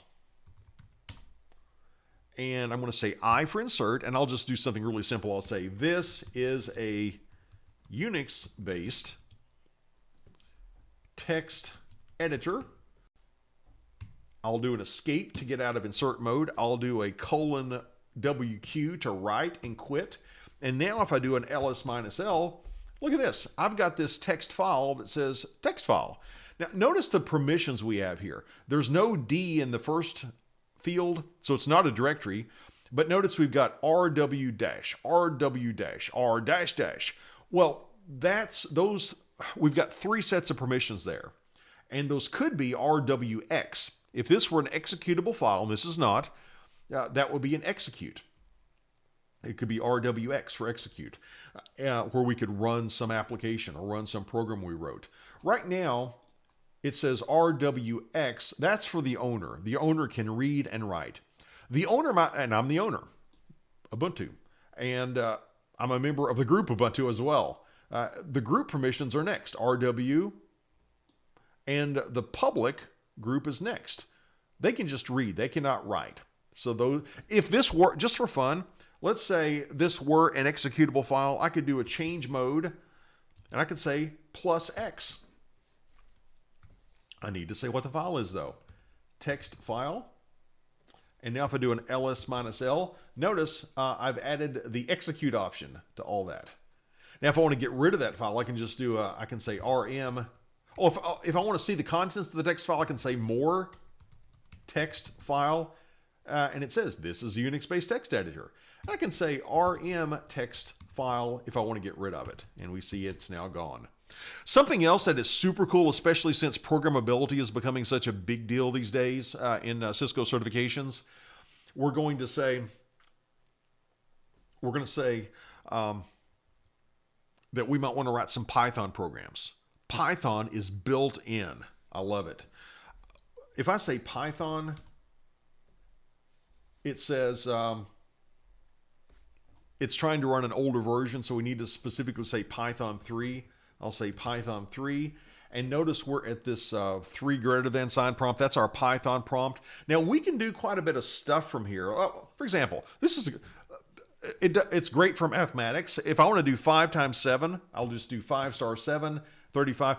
Spaces do not matter. I could do 2 space minus space 4, and it's going to say -2. If I want to do oh, here's a fun one. Let's assign a variable. I'll say x equals 5, and then I'll say give me 6 times x. So that should be a 30, and it is. Now those are all just integer data types.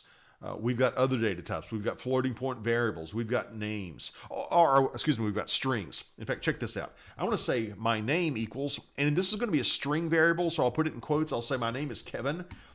What do you think would happen if I did 4 times name?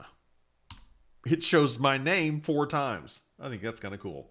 Now, if I want to exit this, I'll say exit, but I'll get an error if I press enter now. If I just press enter, it says, no, you have to use a function to get out of this. So I need to say exit, open parentheses, close parentheses, because that is a function. Now, what I want to do now is take what we've talked about with VI, our editor, and Python, and let's write a basic Python program. One of the first programs we write when we're learning a new programming language is oftentimes we'll write the Hello World program. Let's do that. Let's say VI. We'll say VI, and we'll just call it helloworld.py. I'll say helloworld.py for Python. By the way, notice I capitalized the W. I did not capitalize the H. This is a common naming convention used by programmers. Some people call it camel case because it, like the camels, it's big in the middle. In other words, when you're sort of mushing different words together, you don't capitalize the first letter of the first word, but you do capitalize the first letter of subsequent words. That's the reason that the W is capitalized and the H is not. But let's go in and edit this file. I'll press I to insert, or I could do A to append. And I'm going to say there's a variable, a string variable called greeting, and it equals the string of hello. And I'll put that in quotes. Let's create a string to represent a space. I'm going to say a space equals quote, space, close quote. And let's use the print function. I'm going to say I want to print the variable value of greeting, which we know is going to be the word hello, plus whatever the variable space contains, which contains the string of a space. And to that, I can add the string right in here. I can say I want to add to that world. And I'll give an exclamation point and then a closed parentheses. Just a really, really simple program to say hello world. I'll do a colon right quit. And here's what the program looks like. I'll say more hello world.py, and it shows me our configuration, but let's run it. The way we run it is I say Python 3 hello world.py, and it prints on screen hello world. We just wrote for what many of you might be your first Python program. And the reason I think this is so powerful, you might say, what is the big deal? We've got Python within Cisco Modeling Labs. What are we going to use that for? Well, let me show you. If I go back to, actually, I'm just going to go add nodes. Now, this would require a much deeper discussion in network programmability and API calls and things like netconf and restconf, stuff we talk about in the Encore course, by the way. If we added this guy, if we added a CSR 1000V, and we won't take time to do that today. I told you I'd try to keep this to less than 2 hours. But if I added a CSR 1000V, let's see, I need to make this a little bit smaller. What it would do is allow me to write Python programs that would interact with that CSR 1000V. Go ahead and create that link. Because I could send API calls to that. I could send get messages or put or post or different HTTP verbs. These are called, this is called REST communication, representational state transfer. I could write a program, bottom line, I could write a program that would reach up using Python. It would reach up to that CSR 1000V. It could pull down an existing configuration. I could do a configuration within Python or within a file that's going to be read by Python, and then push that configuration out to the CSR 1000V. I could do network programmability inside of Cisco Modeling Labs. Now, let me show you, which I think that's one of the reasons that this excites me so much. I'm a huge fan of Cisco Modeling Labs. But before we conclude, I wanted to show you one of the most challenging aspects of Cisco Modeling Labs, and it's this. Let's say that I want to save this configuration. We think, well, that's cool. I want to come back to this later and continue our config. I've already got a base config on R1. Remember, on R1, if I go back out here to R1, if I do a show run, we've got some configuration. And remember, I pointed this out earlier. I've saved it. Notice I've got a name server configured. I've got gigabit 0/0 set to use DHCP. Let's say, yeah, I want to save all that. And let me prove it again. I'll do a copy, run, star. I have saved my configuration. So here's where people run into a problem. They say, I'm going to export this and to a YAML file, because earlier I brought in that OSPF file and it remembered all of its configuration. So yeah, I just want to export this. So here's what they do. This is not what you're supposed to do, by the way. I want to show you what most people, or a lot of people, run into. They'll go under, they'll click the topology and they'll go under nodes. And under nodes, they see, well, look at this. There is this, there's this, actually, I did that too quickly. They go under simulate. That's what they do. They go under simulate and they say, oh, there's a download lab. That's cool. Let's download the lab. So I'm going to do that and show you what we get. I'm going to say download lab, and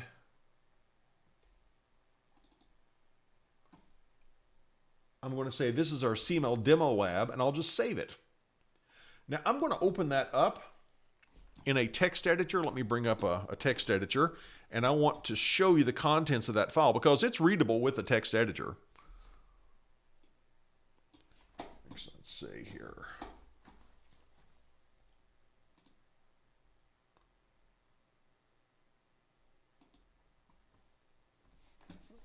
I just opened that up in a different window, and I'm going to open that up in a text editor. I want to say open with text edit, and I'm going to show it to you. Here it is. Let me get over to a different window.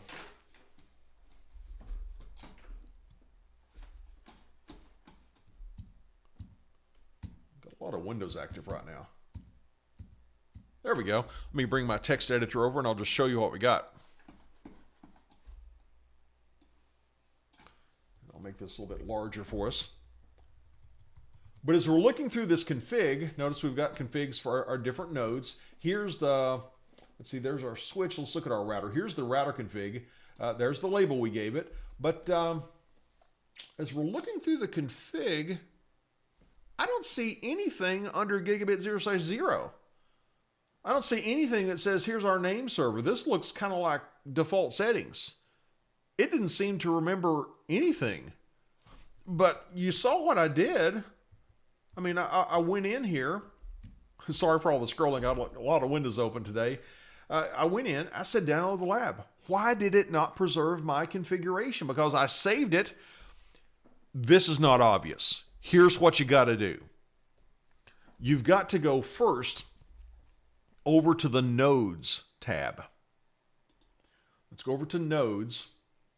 And I'm going to select all of my nodes. I do that by checking this top checkbox. And I'm going to say, here's the magic that so many people miss. You have to say extract configs.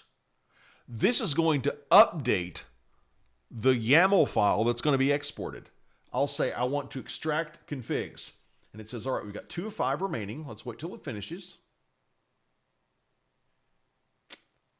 By the way, if we were to look at look what it's doing real time. It's actually doing a show config as we're speaking. I didn't type in anything in that terminal. It was doing a show config for us. So it extracted all those. It extracted our configs. So now I'll go back to simulate. And again, I'll say download the lab. And I'll just overwrite the previous CML demo that I did. And I'm going to open that up in a text editor. And let's see if there's any difference.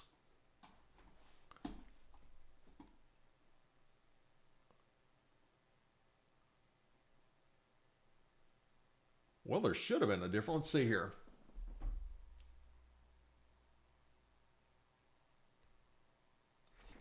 I'm still not seeing it. Okay, let's do some troubleshooting together.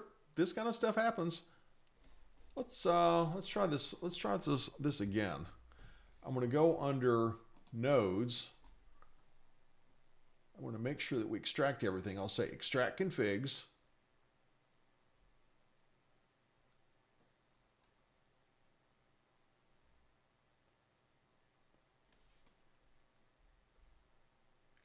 Give it time to do that. 1 of 5 remaining. Okay, now I'm going to go back to simulate. I'm going to download the lab. I'll call it something else. Maybe it didn't like me calling it the same name. I'll say CML Demo 2. We'll save that.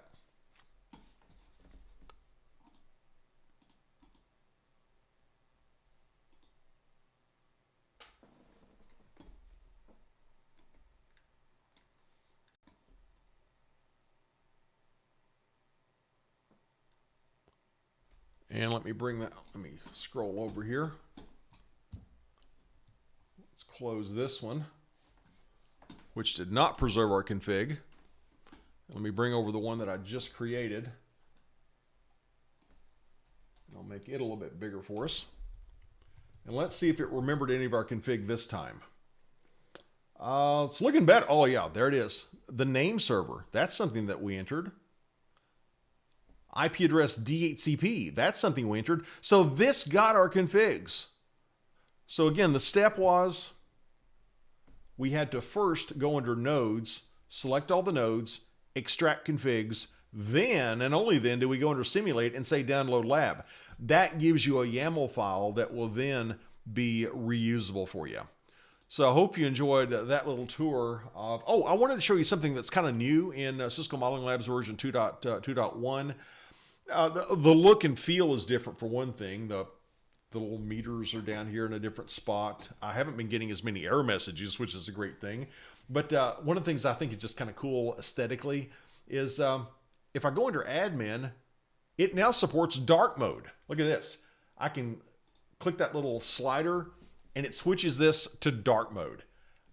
I'm a fan. I don't know how you feel about dark mode, but I'm a fan of that. I think that looks really, really cool. So I may start using dark mode more often. But that is the demo, and we want to take some questions before we wrap up today. And if you joined us a little bit late, or if you're kind of on the fence, we did remind everybody of the Black Friday, Cyber Monday specials we've got going on. But I want to make sure you don't miss out on that. So here's what we've got. Today's deal of the day is the Anarsi Masterclass. If you want to see the dates and times, it's going to be 6 sessions, 3 hours a day during December. The exact dates and times, just go to that link, kwtrain.com/day4, and that'll show you all the dates and times. It normally $399, 30% off. Usually our early bird discount is 20% off. Because it's Black Friday, we're giving you 30% off. So you might want to go check that out. Now, just for people that are attending live with us in the webinar, so if you're watching this later, this is not going to be an option for you. But if you're watching this right now, if you're live with me right now on Friday afternoon, then if you buy that masterclass during the webinar, before we end the webinar here in just a few minutes, you're going to get immediately for free our newest course, our QS Masterclass, and that's kind of one of my favorite. That is my favorite topic, honestly, in all of Cisco. And yeah, you can go check out the Quality Service Masterclass. That's a huge topic in both the CCNA and the CCNP Enterprise curriculum, and it's one of the topics that so many students struggle with. $197 free for you right now. I've already added it to what you're purchasing, and I added it to everybody that's purchased it already, so they didn't lose out. But yeah, after class today, I'm going in and I'm just taking that out. But if you want to get that and sign up for the masterclass, got a few more minutes. But go to kwtrain.com/day4 for that. And here's just a summary of everything we've got for you. I went over all this earlier. I won't do that again. But again, the big draw today, the thing where the clock is literally ticking here, is if you want to join Charles in that Anarsi Masterclass coming up next month, you want to go to kwtrain.com/day4, and you're going to get immediate access to our QS Masterclass. Keep it forever. Download it. That offer goes away right after the webinar. Well, let's take a look at any questions you've got. Let's see. Bien says, does CML automatically save my newly created lab, or should there be any save process I should do before exiting? I think you mentioned that before, but I missed it sorry. Yeah, what I would do before exiting, if you want to save your config, you're going to go to, I would just save it like I normally did. I would say copy, run, star, but then within CML, you're going to go under nodes. You're going to say select all. You're going to say extract configs. Wait a few seconds. After that process has finished, you're going to go into the simulate tab and you're going to say download config. That's going to give you a .yaml file that you'll be able to then import the next time you're running CML. The issue is a lot of people go straight to the simulate and download lab, and that does not preserve the configs. That just gives them a base config. Let's see. How big does the PC need to be to run CML with all 20 nodes in use? To be honest, I've not pushed it since I've gone to 2.1. I had problems with 2.0. I've got a Mac. On my Mac, I was running it in VMware Fusion, and I've got, I think I've got 64 gig of RAM. Maybe it's 32. Let's say I think it might be 32. I've got, I think I might have a 6-core Intel. I think I've got an i7. I don't remember what generation, but I've got a 2 terabyte flash storage drive, and it got sluggish. I would hit about 14 nodes, and that's all I could do. The other ones would just spin forever, and I could not get past that. Again, that was with the older version. I'm hoping it's improved. I haven't taught a live class since the new version came out, so I'm hoping that that's improved. But yeah, I definitely wouldn't try it on. I wouldn't try to run anything less than 32 gig. And now you can probably do one individual lab with a few routers.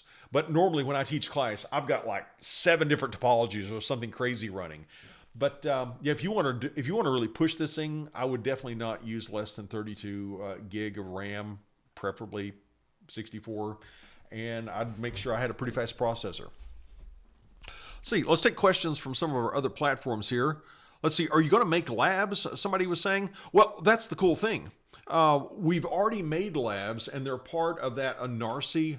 When you sign up for the Anarsi Masterclass, or you just buy the Anarsi or the Encore video training series, we give you either .yaml files that you can directly import into Cisco Modeling Labs, or for Encore, because we developed it earlier, we give you .viral files. That Viral was the predecessor to Cisco Modeling Labs. But the cool thing is, just like you're importing the YAML files, you can import .viral files, and they work too. So you don't lose anything there.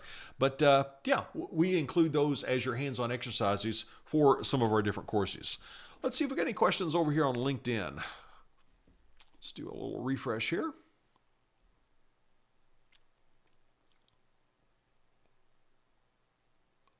And let's see what questions we have.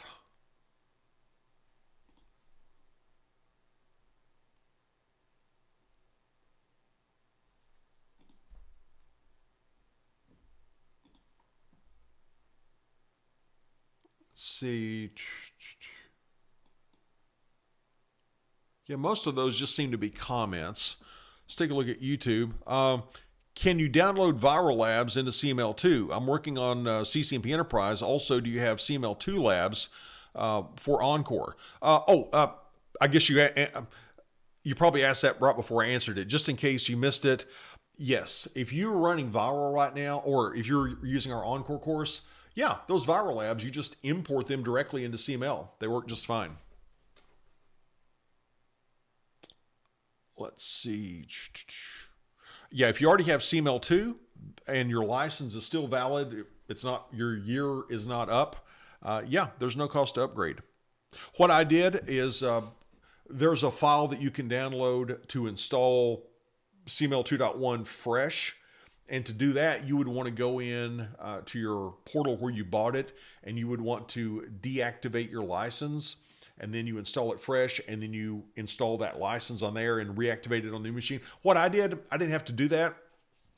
I just did an upgrade. They have another file that lets you do an upgrade of an existing 2.0 installation into 2.1. And I won't say it was seamless, but I didn't have too much problem. It went pretty smoothly. Let's see. Yeah, I don't know of anybody that's tried 40 nodes. Yeah, I'd love to hear some reports on that. Yeah, Max saying 12 cores, 32 gig of RAM are plenty for them. It seems to work better. It seems to be less processor intense, by the way, if you're running it on Microsoft Windows using something like VMware Workstation as opposed to VMware Fusion on a Mac. The Mac seems to peg the CPU a lot. Okay.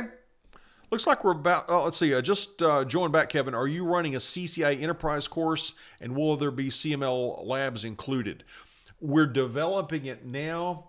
We had planned to introduce it during the Cyber Monday Black Friday event, but because we never want to break a promise or miss a deadline, I committed to everybody earlier that if you invest in our collaboration core course, I promised I'll have that done by February.